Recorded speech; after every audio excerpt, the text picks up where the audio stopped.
आप देख रहे हैं एनएमएफ न्यूज और मैं हूं आपके साथ शाफनी पटनायक। लाखों करोड़ों हिंदुस्तानियों के 500 साल का इंतजार तो पूरा हो चुका है। अयोध्या में राम मंदिर बन चुका है और इसके साथ ही धर्म ध्वज भी फहरा दिया गया है, लेकिन अभी भी कुछ लोगों के पेट में दर्द समय समय पर होता आ रहा है। अब अगर अयोध्या के सांसद अवधेश प्रसाद की बात की जाए तो समय के साथ उनके बोल कुछ बदले हुए नजर आ रहे हैं। इतने समय बाद वो राम मंदिर गए, दर्शन किए, उसके बाद सहपरिवार वो राम मंदिर गए, रामलला के दर्शन किए और जब वो बाहर आए तो जो बयान उन्होंने दिया वो बयान उनके पुराने बयानों से कुछ इस बार अलग था। बीजेपी की तरफ उनका थोड़ा सा नर्म रुख भी देखा गया। तो बड़ा सवाल है कि क्या अवधेश प्रसाद की बीजेपी की तरफ से उम्मीदें बढ़ती जा रही है, इसके क्या कुछ सियासी मायने हैं, उसे हम समझेंगे। मेरे साथ सहयोगी नम्रता चौधरी मौजूद है। नम्रता जी, अब जब अवधेश प्रसाद राम मंदिर जा चुके हैं, इसके बाद अखिलेश यादव उनसे नाराज चल रहे हैं, शायद ये बात भी सामने आ रही है, तो इसके सियासी मायने क्या है और आने वाले समय में क्या एक बड़ा बदलाव हम देख सकते हैं? शामनी, सबसे पहले मैं खबर बता देती हूं। 25 नवंबर का दिन बहुत अहम था। धर्म ध्वजा फहराई गई और उसके बाद हमने देखा कि लाखों जो हिंदुस्तानी हैं, जो सनातनी हैं, करोड़ों, उनके दिल में एक अलग भाव था। और उसके बाद फैजाबाद से सांसद अवधेश प्रसाद का बयान आता है कि मुझे तो बुलाया ही नहीं गया, मैं तो नहाने तक नहीं गया, इंतजार कर रहा था कि अब निमंत्रण आएगा तो तब निमंत्रण आएगा। ये तो मजाक की बात थी। लेकिन उसी दौरान उन्होंने एक बात और कही थी। उन्होंने कहा था कि ठीक है, 25 को तो वीआईपी मूवमेंट है ना, सारा एंट्री नहीं मिलेगी, लेकिन 26, 27, 28 तो फ्री होंगे। जैसे ही राम मंदिर आम श्रद्धालुओं के लिए खोला जाएगा, इस पूरे कार्यक्रम के बाद मैं अपने परिवार के साथ जाऊंगा। तो अपने वादे के मुताबिक वो अपने पूरे परिवार के साथ राम मंदिर गए। 40 मिनट बताए जा रहे कि 40 मिनट के आसपास का वक्त उन्होंने राम मंदिर में बिताया। गर्भगृह में वो गए, उन्होंने पूजा अर्चना की और उसके बाद जब वो बाहर आए तो बिल्कुल आपने ठीक कहा कि उनके जो तेवर थे, जो उनके बयान थे, वो बिल्कुल 360 डिग्री का यू टर्न ले चुके थे। वो बहुत ज्यादा नर्म स्वभाव जताते हुए नजर आए। वो प्रभु राम को बहुत अच्छे से याद करते हुए नजर आए। और इससे पहले मैं और अपनी बात को आगे बढ़ाऊं, सुन लेते हैं अवधेश प्रसाद ने कहा क्या कुछ था। ध्वजारोहण के बाद पहली बार आप गए हैं, क्या देखा आपने? भाई, ध्वजारोहण तो 25 को हुआ है ना, 25 को। तो 25 में तो लोगों को कार्ड बटा था, परमिशन कार्ड बटा था, या उनको इनवाइट किया गया था। तो हमको तो इनवाइट किया नहीं गया। अगर हमें इनवाइट किया गया होता तो मैं तो नंगे पैर जाकर दर्शन करता आता, लेकिन हमको इनवाइट नहीं किया गया। लेकिन हमने कहा था कि ठीक है, कोई बात नहीं है, हमें इनवाइट नहीं किया गया, हम बाद में हो लेंगे। तो आज क्या तारीख? आज 29 है।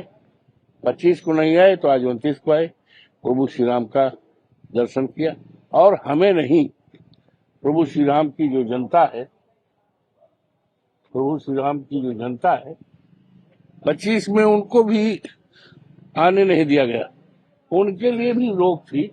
जो प्रभु श्री राम की जनता है उनको भी रोका गया, उनको उसमें शामिल नहीं होने दिया। ये बात तो अब पता नहीं ऐसा क्यों किया गया। नम्रता, जो बयान हमने फिलहाल अवधेश प्रसाद का सुना, इसमें आरोप नहीं थे सरकार पर, शिकायत थी।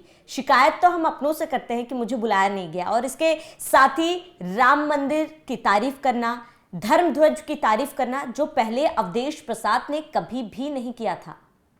अवधेश प्रसाद जो है ना श्रावणी, उनको बड़ा सनातनी माना जाता है। उनके जो जहां पे वो रहते हैं, जब आप उनके आसपास के लोगों से बात करेंगी, जिनके बीच वो अब तक रहे हैं, जब आप उनसे बात करेंगी, उनके समर्थकों को जानेंगे, आपको समझ में आएगा कि वो मन से बहुत पूजा पाठ वाले आदमी हैं, बहुत ज्यादा भक्ति करते हैं। लेकिन पार्टी की विचारधारा भी कुछ होती है।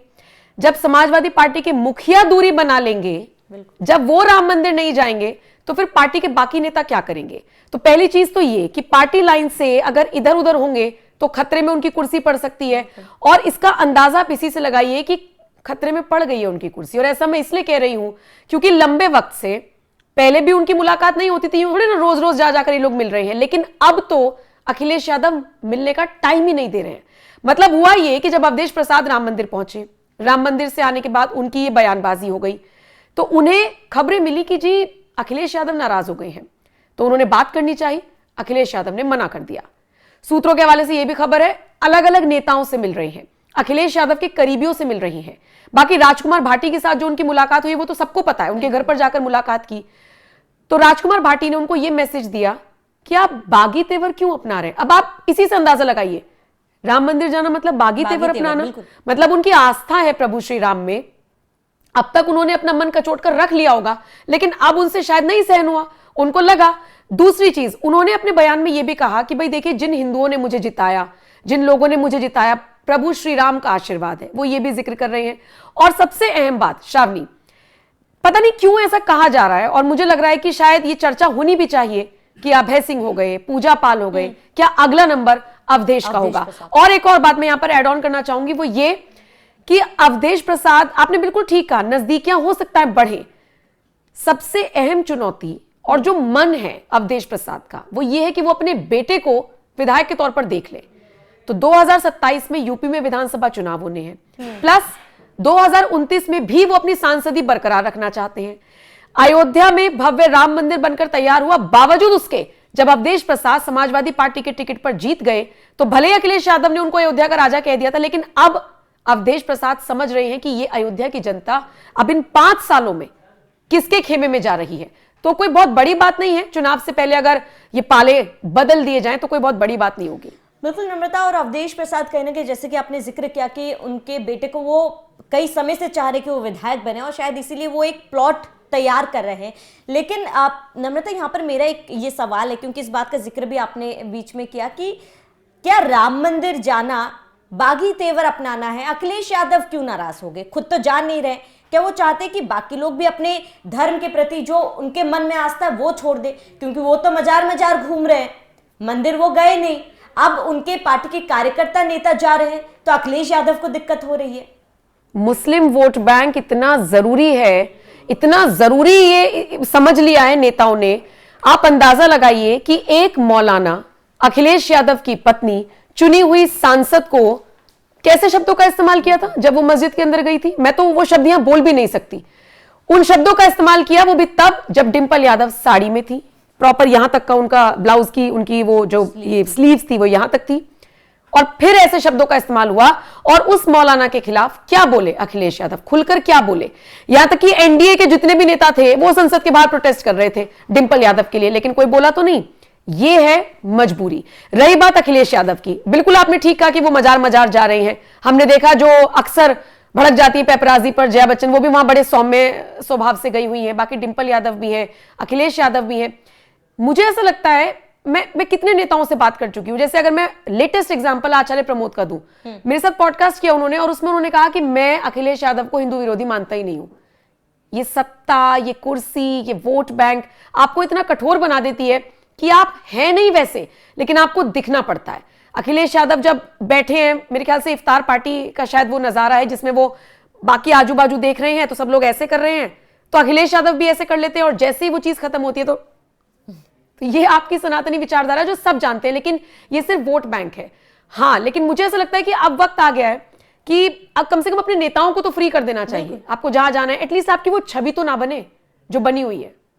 बिल्कुल आप नम्रता, और इसके साथ ही आपकी पार्टी की विचारधारा कुछ हो सकती है, लेकिन व्यक्तिगत तौर पर भी हमारे कुछ विचारधारा होती है, आस्था होती है। और जैसे कि आपने कहा कि वो मन से सनातनी है, वो गैर हिंदू नहीं, हिंदुओं के खिलाफ नहीं है, लेकिन अगर आप अपना व्यक्तित्व बदल देते हैं सिर्फ राजनीति के लिए, तो जाहिर सी बात है आपको बड़े बदलाव के लिए तैयार होना पड़ेगा। क्योंकि मुखौटा एक इंसान कुछ समय तक पहन सकता है, वो चोला जो पहन रखा है आप कुछ समय तक पहन सकते हो, आप पूरी जिंदगी नहीं पहन सकते। और यही चीजें धीरे धीरे अखिलेश यादव के पार्टी के तमाम नेताओं की तस्वीरें जो सामने आ रहे हैं, और अब ये नया नाम अवधेश प्रसाद है। आप आखिरी सवाल नम्रता, क्या, क्योंकि 2027 में चुनाव है, उत्तर प्रदेश में 2029 में लोकसभा चुनाव होगा, तो आने वाले समय में अखिलेश यादव की पार्टी में कुछ बड़ा देखने को मिल सकता है? क्या अवधेश प्रसाद पाला बदल सकते हैं, चांसेस है? देखिए, जो खबरें आ रही हैं, जो राजनीतिक एक्सपर्ट्स हैं, पॉलिटिकल एनालिस्ट जो हैं, वो जो अपनी राय रख रहे हैं उनके आधार पर मैं ये बात रख सकती हूँ। बाकी सवाल आपने मुझ पे ऐसे दागा जैसे मैं भविष्य वक्ता हूं, लेकिन और ये तो ऑन लाइटर नोट मैंने कहा श्रावणी, लेकिन इतना जरूर है कि आप देखिए ना, एक पार्टी लाइन है और उसी के तहत जैसे घोड़े के यहां पे वो लगा देते ना कि उसको कुछ और घास घास ना दिखाई दे, सब एक ही विचारधारा पर चल रहे हैं। उससे हटकर कोई अपने उन नॉर्म्स को तोड़कर अपनी विचारधारा जो व्यक्तिगत तौर पर वो सोचते हैं अवधेश प्रसाद, उसके तहत वो आगे निकले। उनके पुराने बयान सुनिए, बहुत शर्म की बात है कि कोई आपको अयोध्या का राजा कह रहा है। अयोध्या के राजा एक ही हुए हैं और आपको कोई कह रहा है और आप हंस रहे हैं, मुस्कुरा रहे हैं। वहां से सफर जो शुरू हुआ वो यहां तक कि सब कुछ प्रभु की देन है। अच्छा, ये कहना कि मैं तो नंगे पांव चला जाऊंगा, ये सारी चीजें पहले तो हवा हवाई लग रही थी, लेकिन जब वो चले गए परिवार के साथ, बाकायदा फोटो खिंचवा दी। पता है श्रावणी आपको, बहुत सारे ऐसे नेता हैं कांग्रेस के भी और समाजवादी पार्टी के भी जो जाना चाहते हैं राम मंदिर, लेकिन डरते हैं कहीं कोई फोटो ना खींच ले। फोटो खींच लिया तो हो गए ना पार्टी लाइन से बाहर। तो बिल्कुल ऐसा हो सकता है कि 2027 से पहले कोई बहुत बड़ा फेरबदल हो, झटका हो, क्योंकि अपनी सीट और अपने बेटे को जीत, दोनों ही चीजें अवधेश देखना चाहते हैं। और एक पिता के लिए अगर वो खासकर राजनीति में है या उनका बेटा राजनीति में है, तो बिल्कुल वो एक पोजीशन उनके लिए मैटर करती है। वो कैसे करेगी, वो कैसे नहीं करेगी, ये उनके ऊपर डिपेंड करता है। अब अगर उन्हें लग रहा है कि नहीं हिंदू इंपॉर्टेंट है, हिंदू एकजुट हो रहे हैं, हिंदू एक होकर वोट कर रहे हैं, तो ये उनके पाले में गेंद है। देखने वाली बात होगी बीजेपी उन्हें एक्सेप्ट करेगी या नहीं, ये भी देखने वाली बात होगी। बिल्कुल नम्रता, और एक पिता अपने बेटे के लिए कुछ भी कर सकता है, साम दाम दंड भेद सब एक कर सकता है, और वही शायद अवधेश प्रसाद ये करना शुरू कर चुके हैं। लेकिन ये देखना महत्वपूर्ण होगा कि आने वाले समय में क्या अवधेश प्रसाद अखिलेश यादव को मनाने में कामयाब होते हैं या फिर पार्टी लाइन से इतर वो कोई कदम उठाते हैं। अखिलेश यादव मान जाए श्रावणी तो ज्यादा बेटर है उनके लिए। मुझे नहीं लगता कि नम्रता वो मानेंगे, क्योंकि इतना समय हो चुका है, जो विचारधारा वो लेकर चल पड़े हैं, वो उसके इतर तमाम काम कर रहे हैं, लेकिन रामलला के शरण में वो नहीं जा रहे हैं। तो मुझे नहीं लगता कि वो बदलेंगे, अगर लेकिन मुझे ऐसा वो ऐतिहासिक दिन होगा। मुझे लगता है वो जाएंगे। मुझे ऐसा गट 27 चुनाव से पहले आपको लगता है ये? बिल्कुल बिल्कुल हो सकता है वो जाएं। एटलीस्ट वो अपने आप को ये तो दिखाने की कोशिश, देखिए वो ये दिखाने की कोशिश कर सकते हैं कि हम मुसलमानों के साथ हैं, लेकिन वो अब